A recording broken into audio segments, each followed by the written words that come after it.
कौन ब्रह्मा का पिता है, कौन विष्णु की मां, शंकर का दादा कौन है, हमको दे बता। ये जानने के लिए कृपया सुनिए।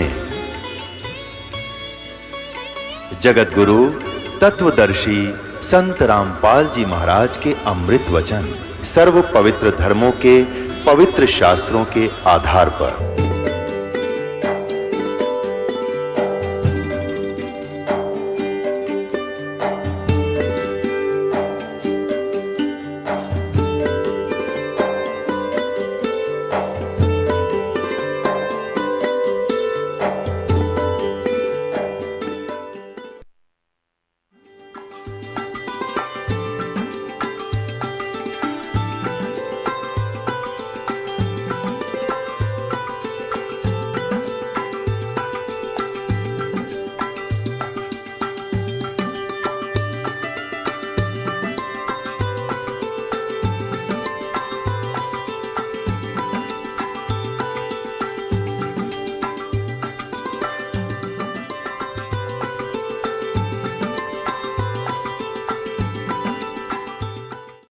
अब बच्चा क्या होता है, अध्यापक ने जो सिलेबस बता दिया वो तो फाइनल समझता है,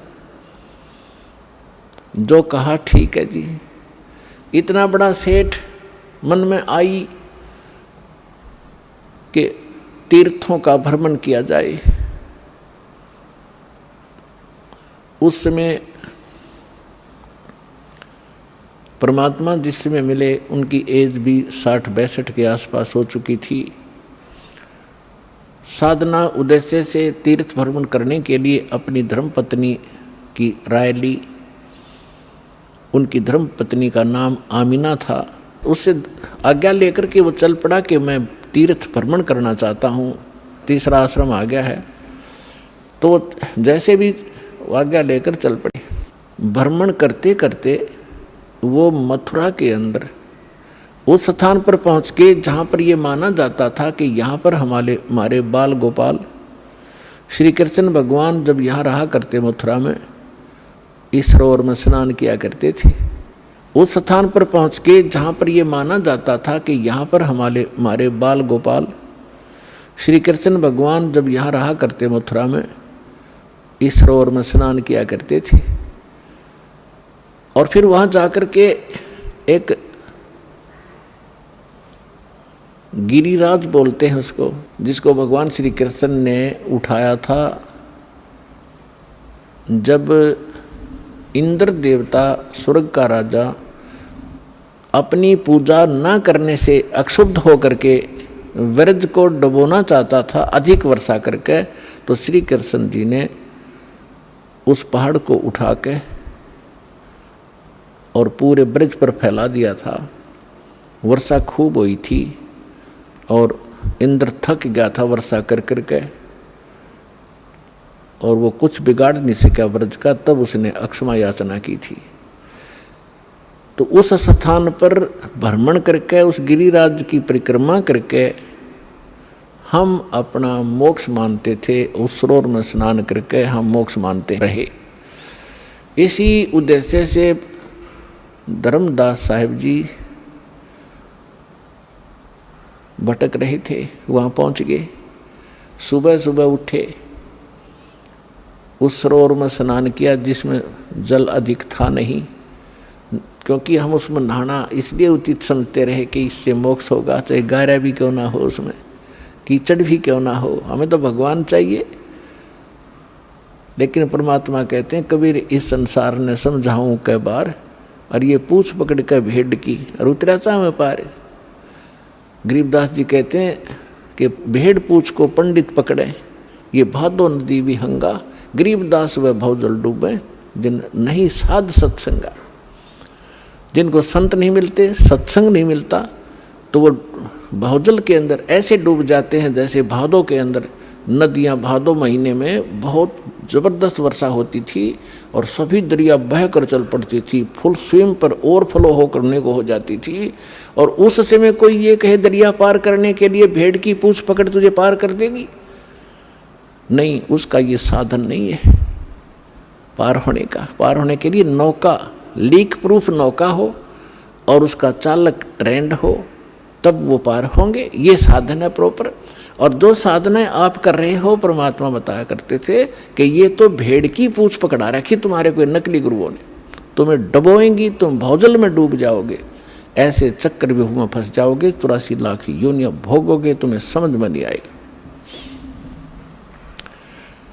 उस तालाब में स्नान करके उसी से जल का लोटा भर के और भगवान की मूर्ति को स्नान कराया। स्नान करा करके नए वस्त्र पहना करके पुराने वस्त्र थैले में डाल दिए, बाद में धोऊंगा। और एक स्थान लीप के वहाँ भगवान की मूर्ति रखी, गाय के गोबर से और मिट्टी मिलाकर लीपते थे, उसे स्वच्छ बनाते थे। और उस पर सुंदर स्वच्छ कपड़ा बिछाकर उस पर बैठ के पहले भगवान की वो कर्मकांड किया, उनके कपड़े बदलवाए, स्नान कराया, मुकुट माला रख के कंठी माला पर आकर बैठ गए। फिर लगे गीता का पाठ करने। और उसी समय परमात्मा बनारस में आए हुए थे। वैसे तो वो एक सेकंड के अंदर, सेकंड के भी कुछ फ्रिक्शन में जहाँ चाहे पहुँच जाए अपने पूरे ब्रह्मांडों में, एक सेकंड फ्रिक्शन ऑफ सेकंड में, और असंख्य रूप बना ले, वो समर्थ है। तो परमात्मा वहाँ एक जिंदा महात्मा के रूप बनाकर वहाँ पहुँच गए। अब जिंदा महात्मा मुसलमानों में अधिकतर होते हैं, जो काला और कोट पहनते हैं और सिर पर काला ही एक टोप होता है, जैसे गोल गोल से चोटे वाला। और कोट घुटनों से नीचे तक होता है और एक अंडरवियर पहनते हैं, लंगोट, और दाढ़ी और मूछ रखना, सिर पे बाल रखना, ये उनकी पहचान। उनको जिंदा महात्मा कहा करते थे। और जिन भी महापुरुषों को मिले हैं इस वर्तमान में, आदरणीय धर्मदास साहिब जी को, आदरणीय मुरुगदास साहिब जी को, आदरणीय नानक साहिब जी को, आदरणीय दादू साहिब जी को, आदरणीय गरीबदास साहिब जी को, आदरणीय घीसा दास साहिब जी को, इन सब को ये मिले हैं जिंदा महात्मा के रूप में। आदरणीय रामानंद जी को मिले हैं, वो उस समय जो प्रगट थे, 5 वर्ष की आयु का शरीर दिखा रहे थे, उस में मिले। तो इनको सभी को जिंदा महात्मा के रूप में मिले हैं। दर जिंदे का रूप शैल वृंदावन कीनी, तहाँ मिले धर्मदास करते हैं बहुत अधीनी। भगत का एक गुण होता है कि बहुत प्यार से, विनम्र भाव से बात करता, जहाँ भक्ति की चर्चा चलती है। तो परमेश्वर जाके थोड़ी दूरी पर बैठ के जिंदा महात्मा का रूप बनाकर 50 फुट की दूरी पर, क्योंकि वो हिंदू थे और परमात्मा की वेशभूषा उस समय उस धर्मदास की दृष्टि से एक मुसलमान की थी, इसलिए उनकी क्रियाओं को दूर से देख रहे थे। जब धर्मदास जी ने सब क्रियाएं की और फिर लगा गीता का पाठ करने, जब परमात्मा 10 फुट की दूरी पर बैठ के रेत में अलग से वो अपना आसन उसन लगा कर बैठा है, तिलक लगा रखा। वैष्णो साधु की जो पहचान होती है, गले में एक तुलसी की एक मणिये की माला, कंठी बोलते हैं, वो पहन रखी, और वैष्णो संत जैसी वेशभूषा बनाकर वो बैठा। तो परमात्मा ने काफ़ी सब कुछ सुना। धर्मदास जी ने सोचा कि एक मुसलमान भक्त, एक साधु, साधु भी भक्त ही होते हैं, क्योंकि वो भगवान के लिए भटक रहे होते हैं। जितने भी आज संत बने हैं ये पहले भगत थे, और फिर नटपट का ज्ञान सुन लिया इधर उधर से, फिर इन थोड़े से मैच्योर हो गए, इन थोड़ी बहुत बोलने की शैली सुधार ली और ये संत बन गए, बाकी श्रोता हो गए। सारा का खिचड़ी ज्ञान है ही आपके स्पष्ट है, समक्ष है। तो परमात्मा सुनते रहे। धर्मदास जी ने सोचा बड़ी ध्यान से सुन रहा भाई, आज तो ये हो सकता है इसका ज्ञान समझ में आ जाए, इसका कल्याण हो जाए। अब जैसे गीता अध्याय नंबर 4 के श्लोक नंबर 25 से लेकर 30 तक यही फैसला दिया है गीता ज्ञानदाता ने कि जो भी जैसी साधना करे अपनी आत्मा अपनी उस साधना को पापनाशक जानता है। पापनाशक मीन मोक्षदायक। पापनाश होंगे तो भी मोक्ष होगा। यदि उसको पता हो यह ठीक नहीं है तुरंत त्याग दे, कोई भी ना करे उस कार्य को। तो धर्मदास जी ये सोच बैठे थे कि हमारा जो धर्म है, हमारा जो धर्म है धार्मिक क्रियाएं, ये सर्वश्रेष्ठ हैं, मुसलमानों से श्रेष्ठ हैं। इस दृष्टिकोण से उसने देखी रुचि। तो उस दिन डेली जो गीता का पाठ करता था, उस दिन 7वें अध्याय का उसका नंबर था, उसमें से पढ़े, उसका हिंदी अनुवाद भी पढ़ा, फिर 8वां अध्याय भी पढ़ा, फिर 15वां भी पढ़ा, और भी कई चुने चुने से श्लोक सुनाए और उसका व्याख्यान करके सुना। प्रतिदिन 1 घंटा साधना करता था, उस दिन 3 घंटे लगा दिए। और परमात्मा ऐसे करे जैसे बड़ा रुचि ले रही है। जब उन्होंने सब क्रिया कर ली तो परमेश्वर ने कहा कि हे महात्मा जी, देखो पुण्यात्मा, इस काल जालिम ने हमारे साथ कैसे जुल्म कर दिया। हमारे पिता ने हमारे निकटाने के लिए अब कैसे छल छिद्र करने पड़ते हैं, कैसे बहुरूपीय का काम करना पड़ता है।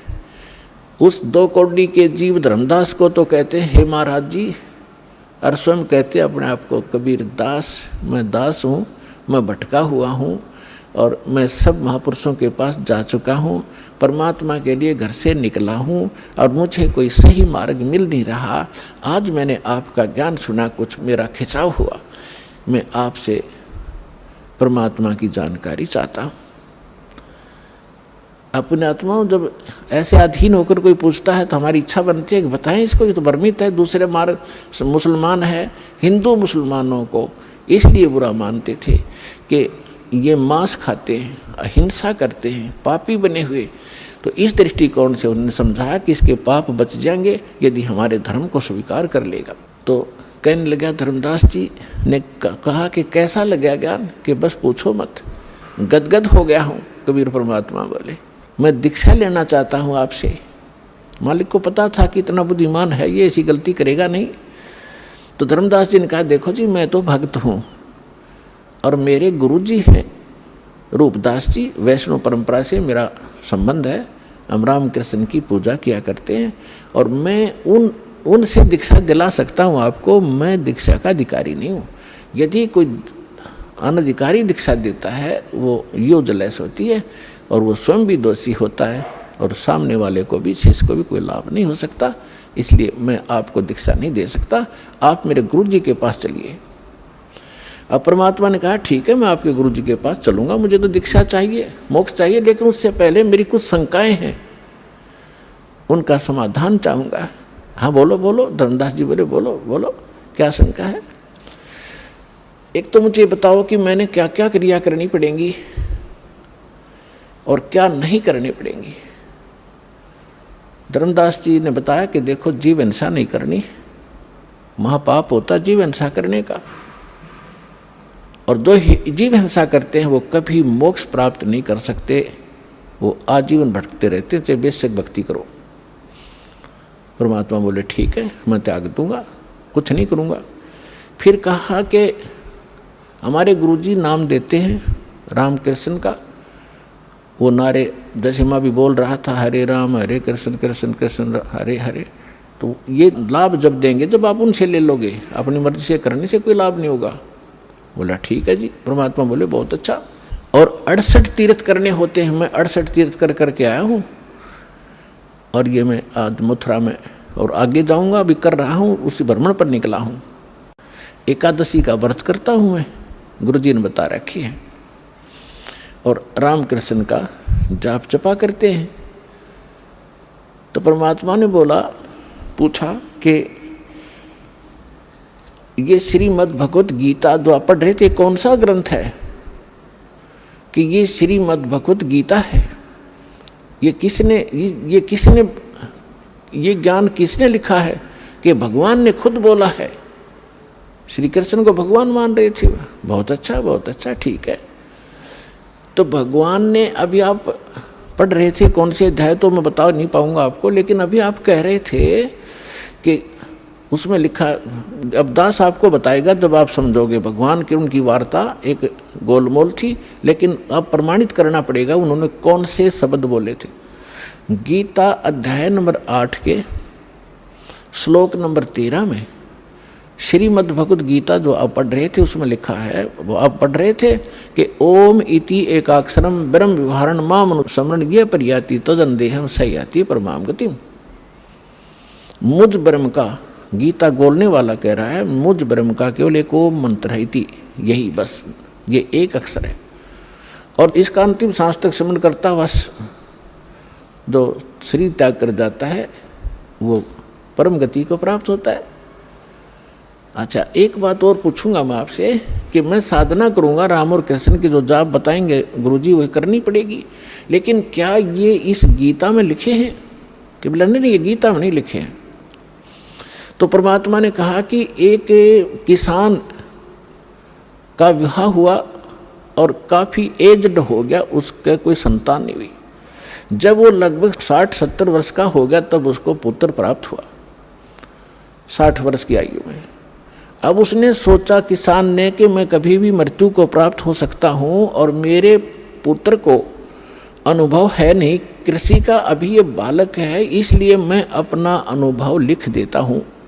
उसने एक पैड पे, एक डायरी में, बही होती थी पहले, बही बोलते थे, उसमें सारा अनुभव लिख दिया। कौन सी फसल कौन से सीजन में और कितनी बार जमीन को बहाकर संवार कर बोनी चाहिए, कितना उसमें प्रति एकड़ बीघा बीज डालना चाहिए, कितने कितने समय पर उस पर पानी देना चाहिए, सिंचाई करनी चाहिए, कब उसमें खाद डालना चाहिए, और कैसी स्थिति होगी जब वो परिपक्व होगी, उसकी ये स्थिति होगी, तब उसको काट कर उसको भूसा अलग करके घर ले आना चाहिए, फिर उसे रोटी बना के खानी चाहिए। वो सारा कुछ लिख दिया। धर्मदास जी सुन रहे, हाँ जी ठीक है, फिर ठीक है। और फिर उस पिता की मृत्यु होगी और पिता ने कहा था, बेटा यदि मेरी मृत्यु हो जाए तो आप मेरा अनुभव इसके अंदर लिखा है, इसको पढ़ना और इसके अनुसार अपनी कृषि खेती करना। अब वो बेटा क्या कर रहा है, पिताजी ने बताया था गेहूं बोने के लिए बो रखी है भांग उसने। पिताजी ने बोला था कि इसमें अरहर की दाल बीजना, उसने बीज रखा वहाँ पर घास दतूरा। तो क्या वो किसान का पुत्र धनी हो जाएगा या वो वस्तु प्राप्त कर लेगा? तो उसका पिता बता के गया था कि नहीं, ऐसा कभी नहीं हो सकता। धर्मदास जी उत्तर दे रहे, क्या तो मूर्ख है, वो तो वही करना चाहिए जो पिताजी ने उसमें अनुभव लिखा है। परमात्मा बोले, गीता का ज्ञान आप बताते हो, भगवान ने बोला। हाँ जी, और भगवान ने इसमें लिखा नहीं, जो मंत्र जाप आप करते हो, जो क्रियाएं आप करते हो, व्रत रखते हो, छठे अध्याय के 16वें श्लोक में व्रत को भी बना किया, आप एकादशी के दिन भूखे मरते हो, तो आप उस किसान के पुत्र से कम है क्या?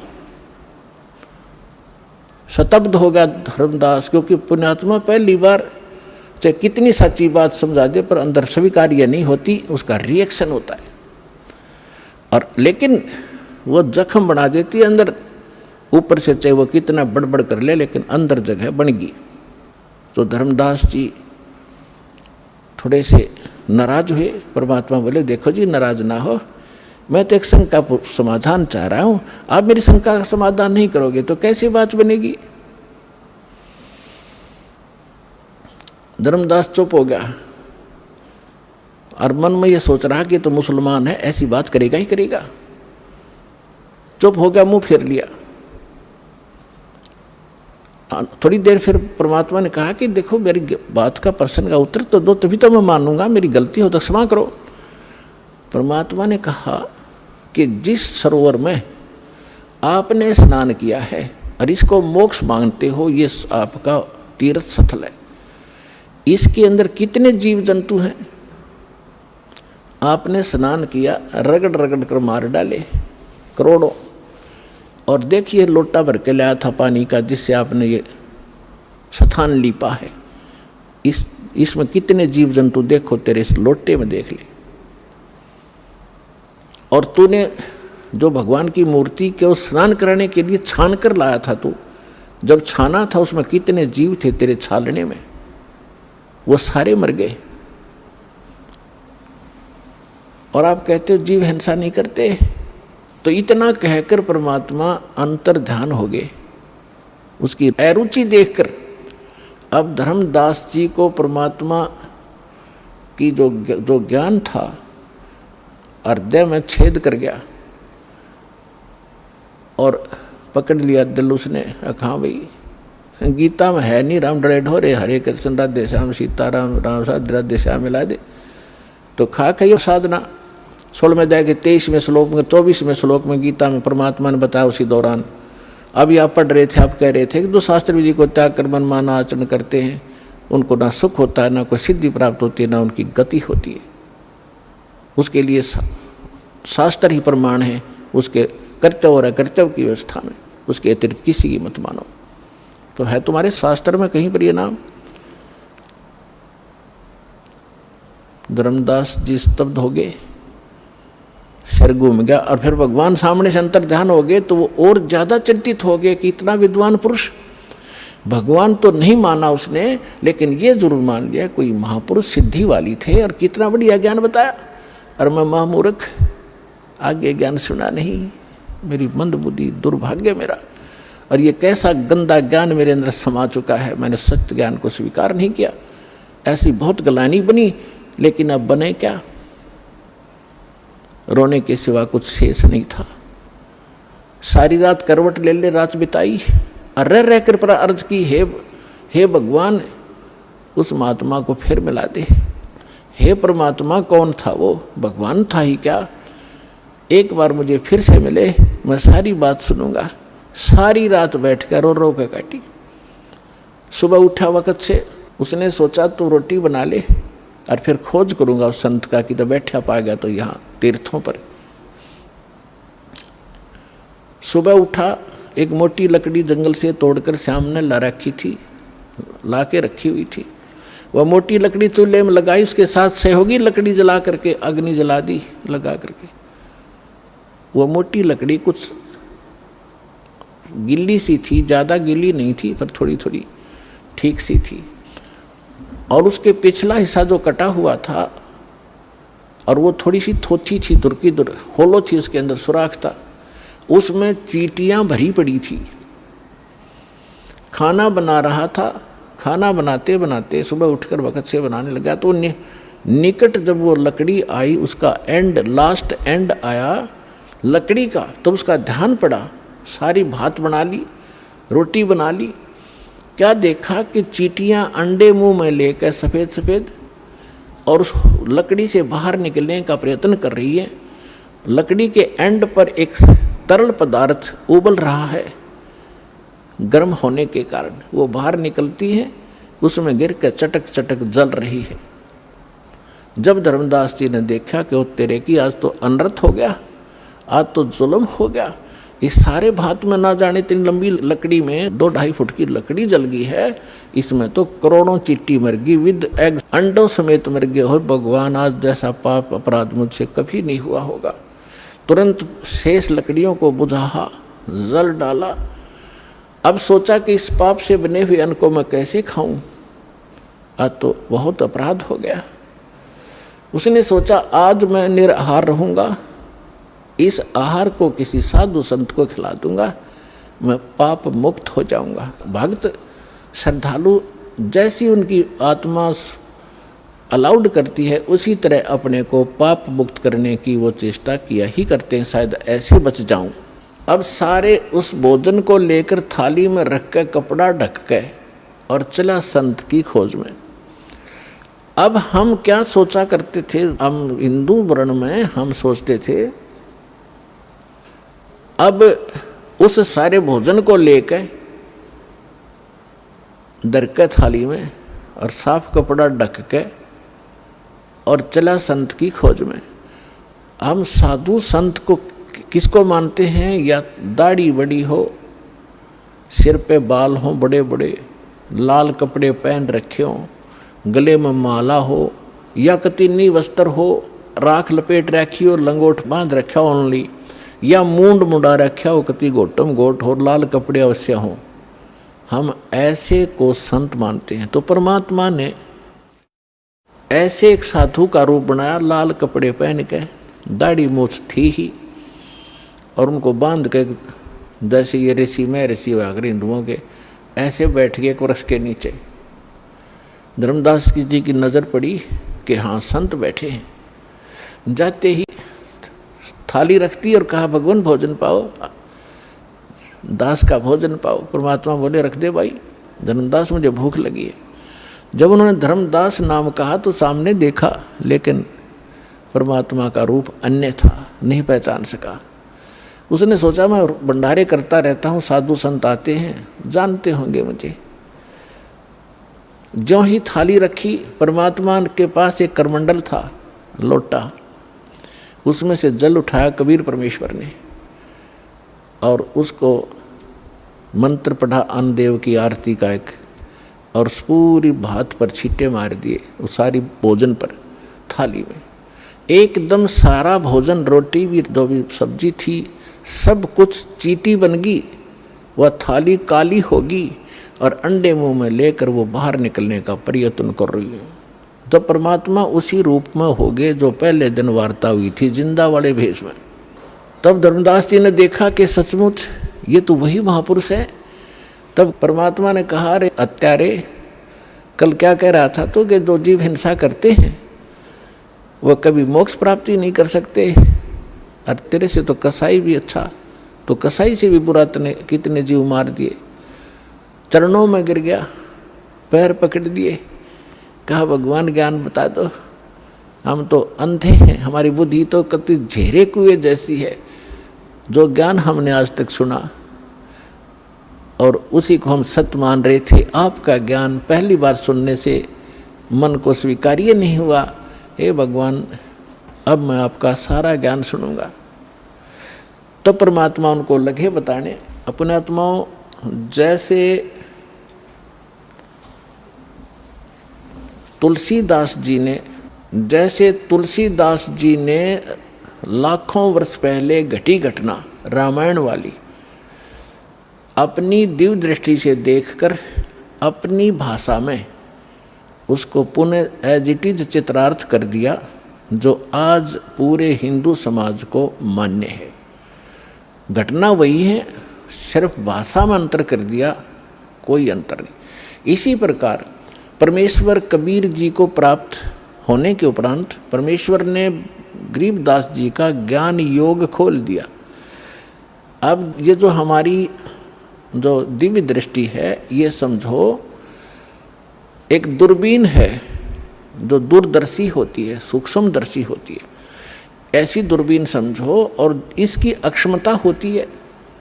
एक तो ऐसी दूरबीन होती है आधा किलोमीटर तक ही कुछ देख सकती है, एक ऐसी होती है नक्षत्रों तक देख लेती है यहाँ बैठे। तो इसी प्रकार जो तुलसीदास जी की जो दिव्य दृष्टि थी, दूरदर्शी, थोड़ी अक्षमता की थी, और गरीबदास जी के को प्राप्त जो दिव्य दृष्टि थी, उसने असंख्यों युग पहले का ज्ञान और आज से 600 वर्ष पहले जो भगवान के साथ घटना घटी और भविष्य का जो ज्ञान उन्होंने अपनी अमृतवाणी में बताया है। तो उसके आधार से आपको थोड़ा सा वर्णन करते हैं, क्योंकि महापुरुषों के मुख से उच्चरित वाणी और इस दास के मुख से आप तक पहुंचेगी तो ये एक असर करेगी न्यारा। जैसे एक तो वचन कहे एक सिंपल मैन कि यहाँ से बरवाला से लेकर जींद तक रोड बना दो, और एक के यहाँ का मुख्यमंत्री, जनसाधारण मेरे जैसा से सारा दिन कहें जाओ अधिकारियों ने जाकर कि ये वहाँ से वहाँ तक रोड बना दो, कभी नहीं बनेगा। और वो एक बार कहेगा, अगले दिन काम शुरू हो जाता है। इस प्रकार उसके वचन में शक्ति है। इसी प्रकार संत उस परम पिता का नुमाइंदा होता है, प्रतिनिधि होता है, उसके पास परमेश्वर की शक्ति होती है, उसके आदेश से वो काम शीघ्र होता है। दर्जन दे का रूप शैल वृंदावन कीनी, तहाँ मिले धर्मदास करते हैं बहुत अधीनी। गरीबदास जी अपनी अमृतमयी वाणी में भगवान से प्राप्त उस दिव्य योग से, दिव्य दृष्टि से देखा हुआ एज इट इज बोल रहे और लिखवा रहे। दास उसको सुना रहा है। बहुरंगी वरियाम कामनी कामी सोई, दर सतगुरु का रूप धनी उतरे हैं लोई। ये संसार, गरीबदास जी कह रहे हैं, जिंदा महात्मा का रूप धर के शैल वृंदावन वृंदावन की सैर सपट्टा करने के लिए चले। और तहाँ मिले धर्मदास जो करते हैं बहुत अधीनी, बहुत विनम्र आत्मा के थे। बहुरंगी वरियाम कामनी कामी सोई, बहुरंगी ना जाने किस रूप में कहाँ प्रकट हो जाता है। और दर सतगुरु का रूप धनी उतरे हैं लोई, सतगुरु का रूप बनाकर यानी तत्वदर्शी संत रूप में खुद धनी खुद मालिक वहाँ आकर प्रकट हुए थे। बहुरंगी वरियाम कामनी कामी सोई, दर सतगुरु का रूप धनी उतरे हैं लोई। परम उजागर ज्ञान ध्यान बहुरंगी बाना, तहाँ मिले धर्मदास आचार विचार दीवाना। परम उजागर ज्ञान, बहुत ही ओजस्वी वाणी परमात्मा की, तत्व ज्ञान। और वहाँ मिले धर्मदास जो इस कर्म कांड नकली साधना का दीवाना हो रहा था, हटना नहीं चाहता था। परमात्मा ने पूछा, अय है पुण्यात्माओं, पता नहीं आपका यह बालकपन कब खत्म होगा, या काल की भांग तुमने झूठे सुख की पी रखी है कद उतरेगी। आप यहाँ एक कहर भोग रहे हो, चाहे राष्ट्रपति है किसी भी देश का, जीव का जीवन है ये। आज प्रधानमंत्री है, कल मृत्यु हो गया, गधा बन गया, तो खाक सुख है ये। झूठे सुख को सुख है ये मान रहा मनमोद, ये सकल चबीना काल का, कुछ मुख में कुछ कोद। परमात्मा इतने खाड़े कर रखे हैं आपके लिए, अपने बच्चों को दृढ़ भक्तों को मिलते हैं, उनसे उनको अपना गवाह बनाते हैं, फिर वो भी आपको क्या बता रहे। तो क्या कहते हैं, हाथ जोड़ कर भगवान बैठे एक दो कोडी मारे जैसे नीच के सामने। थोड़ा सा धन पा के फूल गया, फिर भी आत्मा में जगह है, वो डले ढो रहा है, शास्त्र साधना कर रहा है, और स्वयं एक वैष्णव संत की वेशभूषा बना रखी थी, तो सबसे उत्तम मान रहा था अपने आप को। तो हाथ जोड़कर कहते हैं, कौन तुम्हारी जात, परमात्मा पूछते हैं उससे धर्मदास जी से, कौन तुम्हारी जात कहाँ से आए स्वामी। हे मालिक, स्वामी जी भगवान कह रहे हैं, आप कहाँ से आए हो, आपकी क्या जाति है। कौन तुम्हारी जाति कहाँ से आए स्वामी, पूछे पुरुष कबीर धनी साहेब निकामी। पूछे पुरुष कबीर, पुरुष माने परमात्मा, परमात्मा कबीर वो कुल का मालिक, कुल धनी साहेब निष्काम भाव से निस्वार्थ भाव से परमार्थ के लिए अपने उस आत्मा के अज्ञान को हटाने के लिए ये फार्मूला अडॉप्ट किया। कौन तुम्हारी जात कहाँ से आए स्वामी, पूछे पुरुष कबीर धनी साहेब निकामी। अब क्या बताते हैं धर्मदास जी, हम वैष्णव बैरागी धर्म में सदा रहा ही, सुधर न बैठे संग कल्प ऐसी मनमाही। कि मैंने तो है ना वैष्णव धर्म से दीक्षित हूँ मैं, और वैष्णव धर्म मेरा है, और मैं शूद्र के साथ निकट नहीं रहते, शूद्र के निकट नहीं रखते हम, यानी स्वच्छ रहते हैं हम सर्वोत्तम हैं। अब क्या कहते हैं, सोन जिंदाम में ज्ञान को अधिक आचार विचार, हमरी करनी जो करे वो उतरे भव जल पार। धर्मदास जी कहते हैं, हम जो साधना कर रहे हैं ना, इसको जो कर लेगा उसका बेड़ा पार हो जाएगा, भवसागर से पार हो जाएगा। तो परमात्मा ने फिर प्रश्न किया, बोले धनी कबीर सुनो वैष्णो बैरागी, कौन तुम्हारा नाम गाम कहिए बड़बागी। कौन कोम कुल जात कहाँ को गवन किया है, कौन तुम्हारी रेस किन्हें तुम नाम दिया है। आपका गुरु कौन है,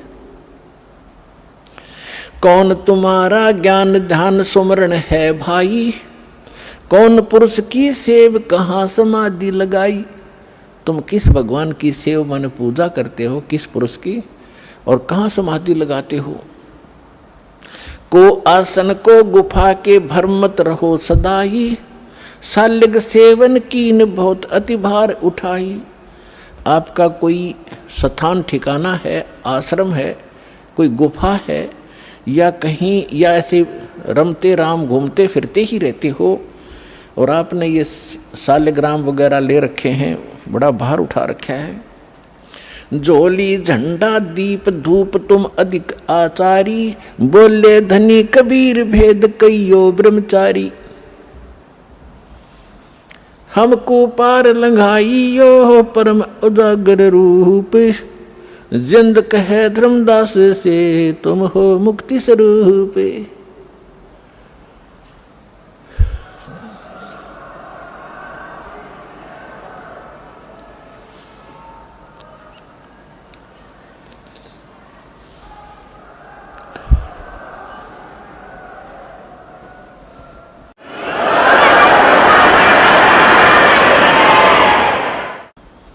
अब परमात्मा ने उस जीव के निकट पहुंचने के लिए कहा कि हमको पार लंघाइयो हे परम उजागर रूप, और जिंद कहे धर्मदास से। परमात्मा जिंदा रूप में थे और तुम हो मुक्ति स्वरूप। आप तो बिल्कुल ऐसे लगते हो जैसे आप तो पार होए पड़े हो, और मुझे भी वो मार्ग बताइए ताकि मेरा उद्धार हो। परमात्मा कह रहे हैं धर्मदास जी से। अब धर्मदास जी बताते हैं, बांधोगढ़ है गाम नाम धर्मदास कही जय, वैसे कुली कुल जात सुधर की नी बात सुनी जय। बांधवगढ़ मेरा गांव है, नाम मेरा धर्मदास है, और वैश्य कुल में मेरा जन्म है। हम शूद्र को निकट भी नहीं आने देते, हम इतने स्वच्छ हैं। सरगुण ज्ञान स्वरूप ध्यान सालग की सेवा, मल्याग्र छिड़कंत संत सब पूजे देवा। 68 तीर्थ नान ध्यान कर कर हम आए, पूजे सालग राम तिलक गलमाल चढ़ाए। धूप दीप अधिकार आरती करें हमेशा, राम कृष्ण का जा परटत है शंकर शेषा। धर्मदास जी बता रहे हैं हम ये साधना करते हैं। नेम धर्म से नेह सने दुनिया से नाही, आरूढ़ बैराग और की मानू नाही। धर्मदास जी कह रहे हैं मुझे शिक्षा देने की आवश्यकता नहीं किसी ने, मैं बिल्कुल फाइनल हो चुका हूँ, मेरा ज्ञान अटल है, मैं सही साधना कर रहा हूँ, मैं किसी और की मानू नहीं, मेरा आरूढ़ बैराग है। सुन जिंदे मम धर्म को वैष्णो रूप हमारे, 68 तीर्थ हम किए हमने चीन्या सिरजन आर। हमने भगवान पहचान रखा है और 68 तीर्थ में करता रहता हूँ रह रह कर। बोले जिंदा बैन कहाँ से सालग आए, और को 68 का दाम मुझे तत्काल बताए। राम कृष्ण का रहे नगर वो कौन को होवे, ये जड़वंत है देवता से क्यों घंट बजावे। अब परमात्मा उसको कैसे समझाना चाह रहे हैं कि परमात्मा बोले कि ये सालिग्राम कहाँ से लाया तो, या मूर्ति जो भगवान विष्णु की कृष्ण की बना रखी है, ये क्या ऊपर से आए हैं तुम्हारे स्वर्ग लोक से जहाँ से ये भगवान रहते हैं तुम्हारे, और राम कृष्ण कहाँ रहते हैं उनका ठिकाना बता। तो वो बताते हैं वो गोलोक में रहते हैं, वो श्री कृष्ण का लोक है, स्वर्ग विष्णु लोक में रहते हैं। भगवान तो विष्णु लोक में रहते हैं, और आप ये पूजा कर रहे मूर्ति की। आप जो मूर्ति लिए बैठे हो, क्या ये विष्णु जी वाले कान रखती है, विष्णु जी वाली भाषा रखती है? तुम मानते हो श्री कृष्ण जी ने यानी विष्णु जी ने गीता बोली, क्या ये तेरे पत्थर बोल सकते हैं जो तेरे सामने बैठे, या आपका अनुवाद समझा सकते हैं? फिर इनमें क्यों मत्था मार रहा है तू? उन देवता ने पूज ले जो स्वर्ग वाले हैं, इन पत्थरों को क्यों पूज रहा है? सुने गुने नहीं बात धात पत्थर के स्वामी, कहाँ भर में धर्मदास चीन निज पद निज धामी। निकामी कहते बोलत घटकट पूर्ण ब्रह्म, धर्म आदू नहीं जाना, चिदानंद को चीन ये डारो पत्थर पाषाणा। उस सच्चे भगवान को समझ जो गीता भी निर्देश कर रही है आपकी। अब क्या बताते हैं?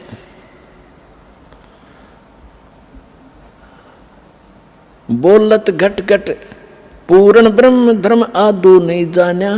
तूने परमात्मा को नहीं समझा, तो और चिदानंद को चीन डार पत्थर पाषाण।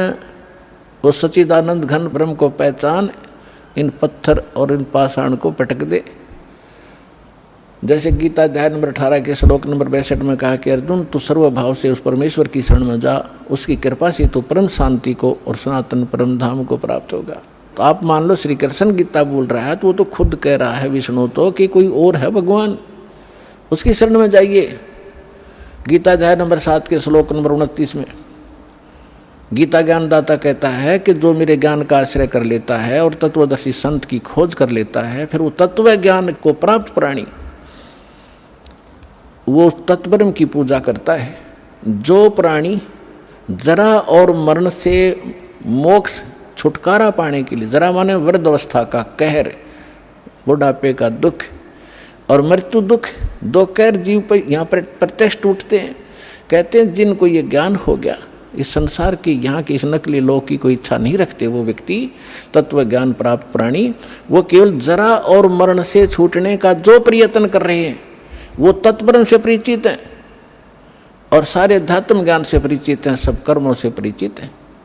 वो तत्ब्रह्म 8वें अध्याय के प्रथम मंत्र में गीता ज्ञानदाता से अर्जुन ने पूछा कि वो किम तत्ब्रह्म, वो ऐसा तत्ब्रह्म कौन है, क्या है जिसको जानने के बाद लोग यहाँ की इच्छा कुछ नहीं रखते और केवल अपने इस कहर से छूटने का, जन्म मृत्यु के दुख को और बुढ़ापे के दुख से बचने का, छूटने का प्रयत्न करते हैं, यानी पूर्ण मोक्ष की ही वो चाह रखते हैं।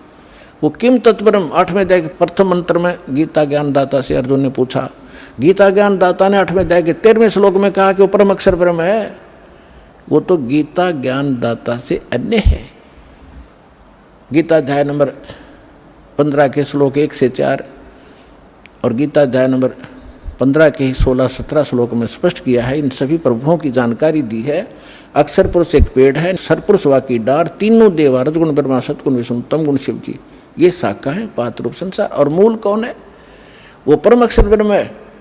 गीता अध्याय नंबर 15 के श्लोक नंबर 16 और 17 में कहा है कि सरपुरुष और अक्षर पुरुष दो पुरुष हैं, दो प्रभु हैं और इनके अंतर्गत जितने प्राणी हैं और ये स्वयं भी नाशवान हैं, इनकी जन्म मृत्यु होती है लेकिन जीव आत्मा किसी की नहीं मरती। इसलिए 15वें अध्याय के 17वें श्लोक में कहा है उत्तम पुरुष तु अन्य परमात्मा इति उदाहरते, इनसे अन्य है वो श्रेष्ठ भगवान, वो तीनों लोकों में प्रवेश करके सबका धारण पोषण करता है और वो है अविनाशी भगवान।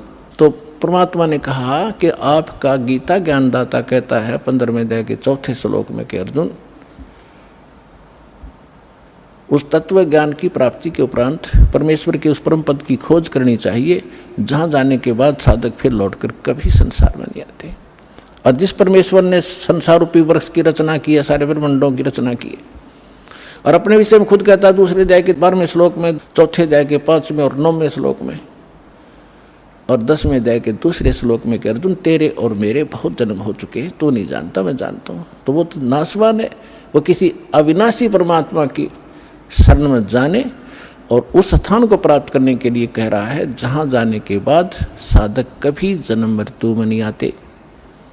वो कौन है? राम कृष्ण कोटो गए धनी एक का एक, ये तेरे राम कृष्ण तो करोड़ों मर लिए और वो धनी, वो कुल मालिक अपनी महिमा पर बता रहे, वो धनी एक का एक। जिंद कहे धर्मदास से तुम बूझो ज्ञान विवेक, जिंदा रूप में परमात्मा बैठे धर्मदास जी से कह रहे हैं तो कुछ विवेक से ज्ञान पूछ में रहते हैं। ये केवल एक रूढ़िवादी की तरह आरूढ़ ना हो इस गलत साधना और ज्ञान पर। अब क्या कहते हैं? बोलत है धर्मदास सुनो जिंदे मम बानी, देख कितनी बुद्धि खराब हमारी। क्या कहता है धर्मदास जी के बोलत है धर्मदास सुनो जिंदे मम बाणी, मेरी वाणी सुनो वचन। कौन तुम्हारी जात कहाँ से आए प्राणी। भगवान तो धर्मदास जी को स्वामी जी कह रहे हैं और धर्मदास जी परमात्मा को कह रहा है ए जीव तू कहाँ से आया, तेरी क्या जाति है। बोले जिंद कबीर सुनो बाणी धर्मदासा, हम खालिक हम खलक सकल हमरा प्रकाशा। साफ कह दिया मैं मालिक और यह सारी सृष्टि मैंने रची है और ये सब मेरा ही प्रकाश, मेरी ही कृपा से ये सब कुछ चल रहा है। हम रचे सब पाषाण नदी सब खेल हमारा, अचराचर चौखान बनी विधि 18-12। हम सृष्टि संजोग विजोग की हो बो भांति, हम ही आद अनादि हैं, हम हैं अवगत के नाती। हम साहेब सतपुरुष हैं, ओए होए, हम साहेब सतपुरुष हैं, ये सब रूप हमारे। जिंद कहे धर्मदास से हम पूर्ण करतारे। अब एक बाबा के रूप में विराजमान, और वो बैठा बना साधु संत वैष्णव और ऊंच जाति का धनवान, बता कैसे ठिकाना बुद्धि आओ। काल ने ऐसी हवा भर दी हमारे अंदर। अब पहले ये पंचर किया जाएगा आपके अंदर जो गलत हवा भरी हुई है, गलत ज्ञान भरा हुआ है, फिर नए सिरे वो हवा निकाल लेंगे और फिर ऐसी भर देंगे, सदा के लिए ऐसे टायर दे देंगे कभी पंचर ना हुआ। अब जब परमात्मा ने ये कहा हम साहेब सत्य पुरुष हैं, ये सब रचना हमारे, जिंद कहे धर्मदास से हम पूर्ण करतारे। अब धर्मदास जी क्या कहते हैं, बोलत हैं धर्मदास सुनो सर्वंगी देवा, दिखत पिंड और प्राण कहो तुम अलख अबेवा। आपके सारा शरीर दिखाई देता है, आप बोल रहे हो और आप कहते हो मैं विधेय हूँ। अब पुणात्मा यहाँ ये नकली कबीरपंथी उलझे बैठे। विधेय किसे कहते हैं, विधेय जिसका देह ना हो। एक तो देह हमारी मिट्टी की और परमात्मा की देह वो एक तत्व की। तो विधेय का अर्थ है जिसकी विलक्षण देही हो। तो कहते हैं परमात्मा बोले बोलत है धर्मदास सुनो सर्वंगी देवा, दिखत पिंड और प्राण कहो तुम अलख अबेवा। नाद बिंद की दे शरीर है प्राण तुम्हारे, और तुम बोलत बड़ बात नहीं आवत दिल हमारे। तुम कहते हो भगवान और आपका ये शरीर दिखाई देता है।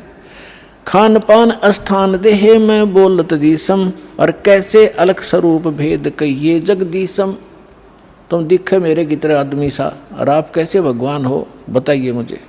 बोलत जिंद अबंद सकल गढ़ साहेब सोही, निर्वाणी निज रूप सकल से न्यारा होई।